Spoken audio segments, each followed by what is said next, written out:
वृषभ लगन वालों के लिए हम चर्चा कर रहे हैं बृहस्पति की प्लेसमेंट के बारे में और इस वीडियो में अब नवम भाव के बारे में आपके चार्ट में विचार करेंगे। नवम भाव में जहां पर बृहस्पति आपके चार्ट में नीच की स्थिति में होंगे, नीच की स्थिति में होंगे तो वो आपके चार्ट में 8वें भाव को रिप्रेजेंट कर रहे हैं और आपके चार्ट में वो 11वें भाव को भी रिप्रेजेंट कर रहे हैं। इन भावों के लिए अब आपकी मेहनत काफी ज्यादा बढ़ जाएगी, आपका हार्डवर्क काफी ज्यादा बढ़ जाएगा और भाग्य से जो आप वास्तव में सपोर्ट चाहते हैं वैसा सपोर्ट आपको मिलेगा नहीं। ऐसा बृहस्पति फिर भी आपको लॉन्ग डिस्टेंस टूर में और इवन आपको हायर स्टडीज में काफी मदद करेगा। आपका हो सकता है कि दूसरे धर्मों के लोगों के साथ या दूसरी कंट्रीज के लोगों के साथ ज्यादा बेहतर संबंध हो सकता है। इस प्रकार का बृहस्पति आपको बहुत ज्यादा एक विद्वान के तौर पे दिखाएगा। लेकिन बृहस्पति पर अगर किसी अन्य ग्रह का प्रभाव नहीं है, किसी अपने मित्र ग्रह का प्रभाव नहीं है या कोई भी शुभ प्रभाव नहीं है बृहस्पति पर, तो हो सकता है आपका जो ज्ञान होगा, आपकी स्वयं की बुद्धिमत्ता या आपका विवेक जो होगा, वो ज्यादातर दूसरे लोगों के काम आएगा, वो आपके काम उतना अधिक नहीं आएगा। इस वजह से कभी कभी आप बहुत ज्यादा जिद्दी भी हो सकते हैं। बृहस्पति यहाँ प्लेस्ड है तो ये कहीं ना कहीं आपके लक के लिए उतना अच्छा नहीं है। अगर शनि आपके चार्ट में स्ट्रांग हो तब जरूर कुछ हद तक आपका लक साथ दे सकता है, या फिर बृहस्पति के साथ अगर यहाँ सूर्य जैसे प्लेनेट बैठे हो, मंगल जैसे प्लेनेट अगर बैठे हो तब थोड़ा ज्यादा अच्छा है। अगर बृहस्पति यहाँ वक्री बैठे हो आपके चार्ट में तो ये एक नॉर्मल ग्रह की तरह ही प्रभाव देगा और इनका नीच का प्रभाव फिर उतना अधिक आपको नहीं देखने को मिलेगा। बृहस्पति आपके चार्ट में अष्टम भाव को रिप्रेजेंट कर रहे हैं, अष्टम भाव को रिप्रेजेंट कर रहे हैं तो अष्टमेश होकर वो आपके नवम में जब बैठे हैं तो ये आपको हायर स्टडीज के लिए अच्छा साबित हो सकता है, लेकिन आपको हार्डवर्क काफी ज्यादा करना पड़ेगा अपनी हायर स्टडीज के लिए। इस प्रकार का बृहस्पति आपको कम्युनिकेशन के मामले में भी काफी बेटर रिजल्ट लाएगा। साथ साथ में अगर आपका डायरेक्टली इनडायरेक्टली कोई भी ऐसा प्रोफेशन है जो चाहे अष्टम भाव से रिलेटेड है या आपके नवम भाव से रिलेटेड है, तो आपको ज्यादा मेहनत करने की आवश्यकता है, ज्यादा हार्डवर्क करने की आवश्यकता है और आपको समय की पाबंदी भी रखने की आवश्यकता है हमेशा ही। वास्तव में जो नवम भाव का बृहस्पति है वो लाइफ में बहुत ही एक ऑप्टिमम गोल को दिखाता है, हमेशा एक बहुत ही ऑप्टिमम लेवल की थिंकिंग देता है। लेकिन यहाँ पर वास्तव में आपका शनि कितना ज्यादा मजबूत स्थिति में है या कितना ज्यादा स्ट्रांग है या कितना ज्यादा प्रभावी है आपके चार्ट में, यह आपको जरूर देखना होगा।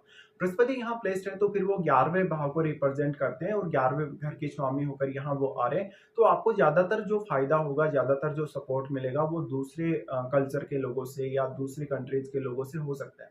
यहाँ बृहस्पति आपको लेकिन फिर भी काफी ज्यादा हार्डवर्किंग बनाने वाले हैं। सबसे पहले अगर देखा जाए इनकी दृष्टियों के बारे में तो बृहस्पति आपके लगन को ही एस्पेक्ट करते हैं। लगन को जब बृहस्पति इस प्रकार से एस्पेक्ट करेंगे तो वो भाग्य के थ्रू आपको उतना ज्यादा लाभ नहीं दे सकते, लेकिन वो आपको काफी एक विद्वान के तौर पे, एक बहुत पढ़े लिखे व्यक्ति के तौर पे दिखाते हैं, यानी आपकी पब्लिक इमेज जो होगी उसको काफी अच्छा वो बनाते हैं। बृहस्पति की दृष्टि लगन पर होने से वास्तव में आप कभी कभी अपना स्वयं का ज्ञान, अपनी बुद्धिमत्ता का पूर्ण उपयोग नहीं कर पाएंगे। लेकिन अगर मान लो लगन में आपके बृहस्पति का कोई मित्र ग्रह बैठा हो तब उस केस में जरूर ये पॉसिबल है।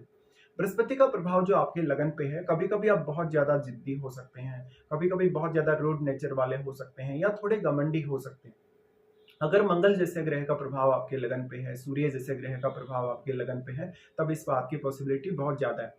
बृहस्पति का प्रभाव जो आपके लगन पर पड़ रहा है, वास्तव में बृहस्पति यहाँ अगर किसी भी अन्य ग्रह के थ्रू कनेक्टेड रहते हैं या अन्य कोई भी ग्रह आपके लगन में बैठा है तो उस ग्रह को जरूर देखिएगा, आपके उन भावों को भी देखिए जिनका वो स्वामी होकर यहाँ आपके लगन में बैठा हुआ है। वास्तव में बृहस्पति आपके थर्ड हाउस को भी एस्पेक्ट कर रहे हैं। थर्ड हाउस को एस्पेक्ट करने की वजह से वो आपका हार्डवर्क बढ़ा देंगे, आपकी मेहनत को काफी ज्यादा बढ़ा देंगे और हो सकता है कभी कभी आपकी जो मेहनत है, आपका जो हार्डवर्क है वो सही डायरेक्शन में ना हो। यहाँ पर बृहस्पति का प्रभाव है तो मोस्टली आपके जो डिसीजन है, आपके किसी भी प्रकार के काम को लेकर आप जब कोई विचार कर रहे हैं या फाइनल डिसीजन ले रहे हैं, उन मामलों में आप जरूर बेहतर कर पाएंगे, भले ही आपको शुरुआत में अपना डिसीजन लेने के लिए थोड़ा समय जरूर लग सकता है। बृहस्पति का प्रभाव थर्ड हाउस पर होने की वजह से लगभग प्रत्येक काम के लिए आपको दुगना मेहनत करना पड़ेगा।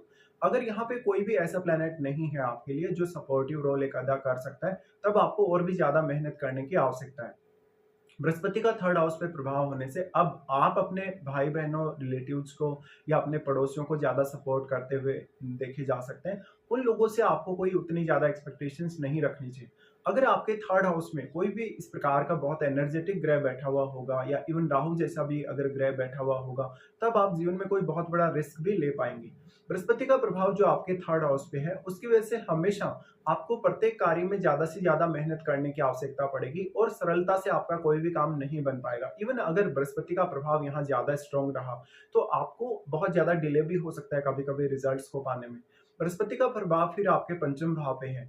पंचम भाव पे जो प्रभाव पड़ रहा है ये काफी ज्यादा इंटरेस्टिंग स्थिति है बृहस्पति के लिए। अगर देखा जाए तो यहाँ पर बृहस्पति आपको काफी ज्यादा बुद्धिमान बनाने वाले हैं, काफी विवेकशील बनाने वाले हैं। लेकिन ये विवेकशीलता आप दूसरे लोगों के लिए रखेंगे। वास्तव में हो सकता है कुछ डिसीजंस आपको लेने में दिक्कतें हों, लेकिन ये तब ज्यादा पॉसिबल होगा जब आपके चार्ट में बुध अच्छी स्थिति में नहीं हो। तो पंचम भाव में अब आपके कोई भी प्लैनेट बैठा है तो उस प्लैनेट को यहाँ बृहस्पति काफी स्ट्रांगली प्रभावित करेंगे। और वास्तव में वो किस प्रकार का ग्रह है, अगर वो एक बृहस्पति का मित्र ग्रह हुआ तो आपको पंचम भाव से संबंधित मामलों में बहुत ज्यादा सपोर्ट मिलने की संभावना है। बृहस्पति का पंचम भाव पर प्रभाव है तो हो सकता है आपकी जो संतान है उससे आप खुश नहीं है, आप अपनी एजुकेशन से उतना ज्यादा खुश नहीं है, कुछ आप और ज्यादा चाहते थे या कुछ एक्स्ट्रा आप गेन करना चाहते थे नॉलेज के मामले में। इस प्रकार का जो बृहस्पति होगा नवम भाव में तो ये आपको काफी जिज्ञासु बनाए रखेगा। जीवन में हमेशा आप कुछ ना कुछ नया सीखते रहेंगे या कुछ ना कुछ नया करते रहेंगे, भले ही वो आपके कितने भी काम का हो ना हो, आपके प्रोफेशन से रिलेटेड हो या ना हो। यहाँ पे अब कौन-कौन से ऐसे ग्रह हैं आपके चार्ट में जो बृहस्पति पर अपना प्रभाव डाल रहे हैं, जब बृहस्पति नवम भाव में बैठे हैं। और वास्तव में आपके नवम भाव के लॉर्ड आपके चार्ट में कैसी स्थिति में है, ये आपको देखना होगा। साथ में अगर मान लो बृहस्पति पर अपने किसी भी मित्र ग्रह का प्रभाव हुआ, तो बृहस्पति के रिजल्ट काफ़ी ज़्यादा अच्छे साबित हो सकते हैं। इसके साथ-साथ आपको देखना होगा क्या वास्तव में आपको बृहस्पति की महादशा है। अगर आपको बृहस्पति की महादशा है, तो ये सारे के सारे रिजल्ट्स आपके सामने काफ़ी स्ट्रांगली आएँगे। अगर बृहस्पति की महादशा नहीं है आपको इस जीवन काल में, तो ये रिजल्ट उतने ज्यादा प्रभावी तौर पे आपके सामने नहीं आएंगे। बट अगर आप अपने आप को सेल्फ डिपेंड देखते हैं, अपने आप के बल पे, अपने खुद की बुद्धिमत्ता के बल पे, अपने खुद के टैलेंट के बल पे किसी भी तरीके से जीवन में आगे बढ़ते हैं, तो बृहस्पति का सपोर्ट फिर भी आपको रहेगा। साथ में अन्य ग्रहों का अगर अच्छा प्रभाव हुआ, बृहस्पति को सपोर्ट करने वाला अगर प्रभाव हुआ, तो आप वो सब कर सकते हैं अपनी लाइफ में फिर भी जो आप वास्तव में करना चाहते हैं या जो अचीवमेंट आप पाना चाहते हैं। बृहस्पति का जो प्रभाव है, जिन भावों पर भी बृहस्पति का आपके चार्ट में प्रभाव है, उन भावों में बैठे हुए प्लैनेट्स को देखिए। अगर वो बृहस्पति के मित्र ग्रह हैं तो आपको काफी हद तक वो प्लैनेट सपोर्ट कर सकते हैं इस मामले में। लेकिन क्योंकि बृहस्पति स्वयं नीच की स्थिति में है, अगर ये आपके चार्ट में अब वक्री नहीं हुए, तो आपको ज्यादातर अपने 11th हाउस और अपने 8th हाउस पर सबसे ज्यादा ध्यान देना होगा। और इन भावों से जुड़े हुए कार्यों में आपको सबसे ज्यादा मेहनत करने की आवश्यकता पड़ेगी। इस प्रकार का बृहस्पति कभी कभी बहुत ज्यादा आपको घूमने फिरने की प्रवृत्ति देता है और आध्यात्मिक प्रवृत्ति भी काफी ज्यादा देता है। बृहस्पति पर अगर राहु जैसे ग्रह का प्रभाव हुआ, केतु जैसे ग्रह का प्रभाव हुआ, तो ये आपको मोस्टली दूसरी कंट्रीज में ट्रेवल करने के लिए या दूसरे स्टेट्स में ट्रेवल करने के लिए काफी अच्छा साबित हो सकता है। और वहाँ की जो संस्कृति है, वहाँ का जो कल्चर है, वहाँ का जो रहन सहन है, खान पान है, उसको एक्सप्लोर करने के लिए भी आपको काफी जिज्ञासु बना सकता है। अब डिपेंड करता है कि आपको बृहस्पति का कितना अधिक प्रभाव मिलता है आपके चार्ट में, वास्तव में इनकी पोजीशन कैसी है और क्या वास्तव में आपको इनकी महादशा है या नहीं। तो इस हिसाब से आपको विचार करना होगा जब भी बृहस्पति आपके चार्ट में नवम भाव में मकर राशि में स्थित होंगे आपके वृषभ लगन के चार्ट में।